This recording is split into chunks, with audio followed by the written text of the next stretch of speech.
Hey there, everyone, and welcome to Pour and Explore, a wine, food, and travel podcast. I'm your host, Nick Elliott, the wine guy. I'd love to be your go-to guide for all things wine, food, and the amazing places they take us. Here on Pour and Explore, we'll sip, savor, and wander through the exciting world of wine, discuss incredible cuisines, and uncover the stories behind unforgettable destinations. Each week, I'll bring you lively conversations with wine experts, chefs, travel pros, and fellow enthusiasts. We'll share practical tips, hilarious tales, and plenty of inspiration to fuel your next adventure. So grab a glass, pull up a chair, and join me as we pour, explore, and celebrate the good life. Let's dive in. Hey there, everyone. Welcome back to Pour and Explore, the show where we sip a little smarter, we travel a little deeper, and we eat like locals wherever we go. I'm your host, Nick Elliott, the wine guy, and today we are taking a closer look into something that's been growing in importance, not just in wine, but in everything that we consume: sustainability. Today, we are diving into the world of eco-friendly wine, what it means, what to look for, and how you can support vineyards that are doing good for the planet. From a former winemaker, I want to tell you what it means to be eco-friendly, to drink green wine, to drink with sustainability, et cetera, et cetera, et cetera. I'm going to break it all down for you, from organic to biodynamic, from sustainable to natural, and we're breaking down all the buzzwords and uncorking what's really in your glass. If you've ever wondered what the difference is between natural and organic wine, or whether biodynamic practices are just moon magic, this episode is for you. So let's dive in. Let's set the stage. Viticulture, or grape growing, has a massive environmental footprint. Water usage, pesticides, monocropping, soil depletion, all of these things can harm the environment. But wine is also uniquely connected to the land. If you've heard my episode on terroir, you'll learn all about how exactly it's connected to the land and how we celebrate that. Wine best expresses itself through where it comes from. And more producers are realizing that to make great wine, they need to take care of the earth in which it grows. Climate change is also making this kind of urgent. I gotta tell you, it's kind of urgent. Rising temperatures, shifting wine regions, harvest dates are creeping earlier, and weather events are getting more extreme. Sustainable winemaking isn't just a trend, folks, it is a necessity. First up, let's talk about organic wine. Organic viticulture means no synthetic pesticides. I'm going to put a highlight on that word, synthetic. Pesticides, herbicides, or fungicides in the vineyard. Everything used to manage pest and disease in a vineyard, which they all have them, must be approved for organic agriculture. Now, in the US, a wine labeled organic must be made with organic grapes that contain no added sulfites. No added sulfites. In the EU and other regions, organic wines can have small amounts of sulfites. Sulfites aren't necessarily bad, and you've heard me talk about this as well. Sulfites aren't necessarily bad.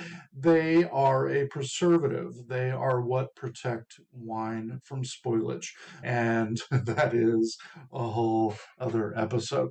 When you're thinking about organic, look for certifications like USDA organic, EU organic, or there are some individual certifiers like EcoCert out there that you might find on a label as well.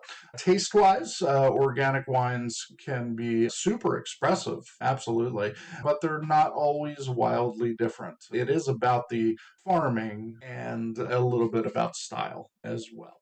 So let's move into biodynamic wine. Biodynamic wine, this one gets a little mystical. Biodynamic wine is organic with a twist. Biodynamic growing is based on the philosophies of Rudolf Steiner, who saw the farm as a living organism, the entire farm, the entire vineyard, the entire property. Biodynamic growers do follow lunar and cosmic calendars. They use natural composts, teas, and they treat the vineyard as a self sustaining ecosystem. Think homeopathy meets agriculture. That's a great way to put it. There are some formal certifications like Demeter or Biodivin. Some of the world's top producers are biodynamic. And you've probably heard me say a lot of producers in the world do grow organically, hitting back to just a minute ago, but they may or may not be certified that way. So, in the same way that they might be growing organically, but not being certified as organic because it can get expensive, similarly, you can have wineries, vineyards that are producing their grapes biodynamically, but are not certified as such. So that's an important distinction that you want to think about and, more importantly, ask about when you are purchasing your wine, if these things are important to you. So, whether or not you believe the spiritual side of things, biodynamic farming often leads to healthier soils, stronger vines. And the wines, they're often very vibrant, complex, and full of life. So, something to definitely try if you've not had the opportunity to do so. Let's talk a little bit about sustainable wine for a minute. This is a broader category. Sustainable wine can include organic or biodynamic practices, but it also includes really important things like water conservation, renewable energy, packaging decisions, labor fairness in the vineyard, making sure that everyone's getting paid a living wage and being taken care of, making benefits, this, that, and the other. California here has a huge program for sustainable winemakers. We encourage that here in California. New Zealand, Chile, South Africa also have standards when it comes to sustainability. So sustainable wineries might recycle water. They find ways to reduce emissions in the actual farming of the grapes. They could use solar power, again, paying workers living wages, and reducing the bottle weight to lower their shipping footprint as well. So little things like that, every little thing that we do from the day that vine is planted in the ground to the day that it arrives on your kitchen counter. Sustainability is thinking about all of the steps and how to make less of an impact on the world. That is what we're trying to do. Now, on a side note, when I was making wine up in Monterey County, it was really, really important for us to grow in a very sustainable way. We're growing grapes on a ranch that's been around for hundreds and hundreds of years, a working ranch. And this is our family legacy as well. So we want to make sure, the things that we're doing today are not affecting what we'll be able to do with the property years from now. So it's really important to think about that. And good business people are going to think about the future every time. This is where wine meets ethics. And wineries are looking at the entire footprint of the property, not just the vineyard. All right, let's talk about this thing that you hear a lot about. What the heck does it mean? Yada, yada, yada. Let's talk about natural wine. Natural wine is a bit trickier. It's trickier, and let's put a line under this one. There is no legal definition of the word natural. So, what does this mean? Natural wines can be organic or biodynamic grapes. No additives. What the heck is that? Additives like sulfites, additives like sugar, additives like water, yada, yada, yada. Native yeast fermentation. Go listen to my episode on fermentation from a few weeks back, and you'll learn more about native yeast versus yeast that were produced in a laboratory, things like that, and the differences that they can make, good and bad. These natural wines might have very low sulfites in them. It could very well be the case, but it doesn't mean that they are always low or zero. Very, very important to say.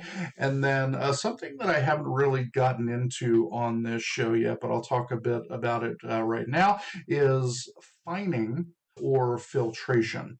Fining is different than filtration. So if you've ever seen the word vegan on your wine bottle, vegan means that no egg products were used in the fining of your wine. I'm going to expound a little bit more on that just so you understand what I'm talking about. Everyone knows what filtration is. We're just going to run the wine through a filter. It's going to pick out the big chunks and it's going to give you clearer wine. Now, fining is a different process. The fining of a wine is the process that is going to give you clarity in the wine, so it's less opaque. So when you're looking through, you can see to the other side of the glass. And the way that we accomplish that in winemaking is by adding a coagulant to the wine. So we are going to be adding that coagulant. I mentioned egg products. We use egg whites a lot of times. There are a few natural clays and things like that that can be added to the wine that's going to capture all of that very, very fine particulate in the wine, and that gives you a clearer wine. If you want to learn more about this process, I'll do a show at some point in time down the road about filtration and fining. I could geek out about it for a while. If you're interested, drop me a note and just tell me that you want to learn more about fining and filtration. But I digress. Natural wines can be funky, they can be unpredictable, they can be cloudy, as I just mentioned. There's little to no fining or filtration in them. Some are absolutely amazing. 100%. I've had them, I've enjoyed them, really, really good. And some are, well, challenging, let's just say. Natural wine is more about a vibe or a standard for consumption, if you will, as much as it is a product. We're talking about low intervention, let the grapes do their thing kind of wine. And it could be a good thing, it could be a bad thing. Who knows? If you want to experiment, look for producers you trust. Shop at places that specialize in natural wine, and they will be happy to guide you. And of course, that's my advice with any wine, whether you want sustainable wine, organic wine, natural wine, or just your everyday wine. Go to a local wine shop, buy from your local winery. Don't go to the grocery store. You've heard me say it before. Don't go to the grocery store because you're going to walk out with something that you may or may not like. It is what it is. Anyway, again, I digress. Let's talk about some other eco practices and talk a little bit more about shopping a little bit smarter when it comes to these wines. Beyond the categories that I mentioned, you want to look for things like carbon neutral or net zero wineries. These are things to look for as well when it comes to gas powered machinery and things like that. These are businesses that are trying to counteract the pollution that comes from machinery and so on. regenerative agriculture. I'm not going to go too deep into this, but you can go ahead and look that up. I'm not going to nerd out about that one. Lightweight bottles, as I mentioned, reducing the amount of glass that is used in the bottle, that can certainly have an effect on a lot of places throughout the distribution. And speaking of distribution, you can help save the world by just buying wine, not just buying wine, but buying wine from your local area. All 50 states are producing wine. Everybody, you've heard me say this again. Every state produces wine. Go find a local winery that you love. I'm sure you'll be able to do it. And just think about the amount of carbon footprint that you're saving instead of buying wine that was made all the way out here in California and you're drinking it down there in Florida. Just throwing it out there.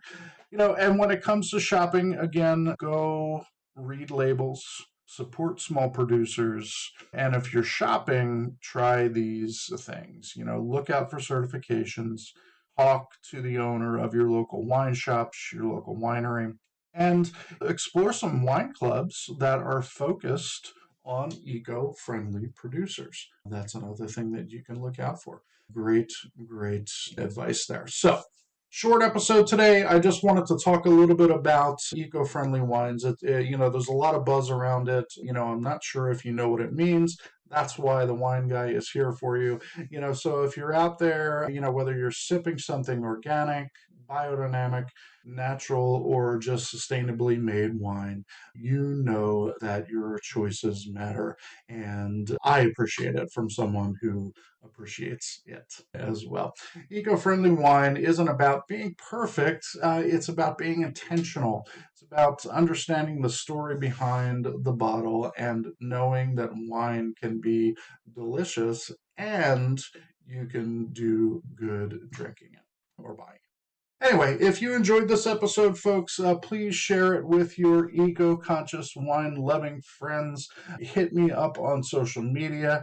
Tag at The Real Wine Guy. You'll find me on Instagram. You'll find me on all those places, TikTok and so on. And share with me a natural or organic and eco-friendly wine that you're in love with. I would really love to learn more about it. And please, please, please subscribe so you never miss an episode. You'll find me all over the podcast world. I appreciate your time. Until next time, everybody, keep wondering and wandering. Have an awesome day. Thank you so much for tuning into this episode of Pour and Explore. I'd love to hear your thoughts, your stories, and your questions, so you can drop me a line at cheers@thewineguy.vin. That's cheers@thewineguy.vin. Or let's connect on TikTok, Instagram, or Facebook. Grab those links on my website at thewineguy.vin. Until next time, let's keep wondering and wandering. Cheers, everyone.